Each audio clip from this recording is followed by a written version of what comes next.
និយាយរឿងគំនូរថាពេលដែលឡើងមិនដឹងជាស្អាតយ៉ាងណាណាអ្នកនរគ្នាដល់ពេលមកឃើញវីដេអូនេះហើយទាំងអស់ចេះវិញបណ្ណាយហើយ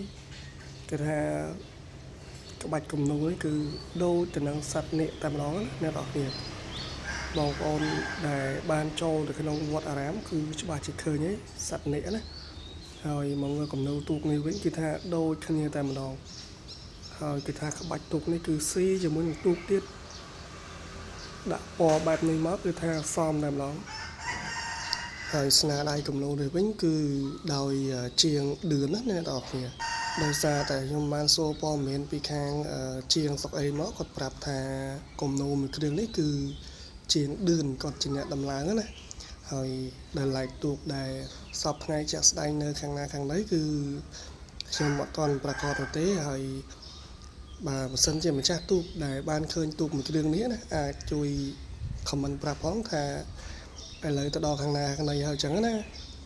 ហើយដោយសារខ្ញុំឃើញទូកមួយគ្រឿងនេះវាស្អាតណាស់អ្នកនរគ្នា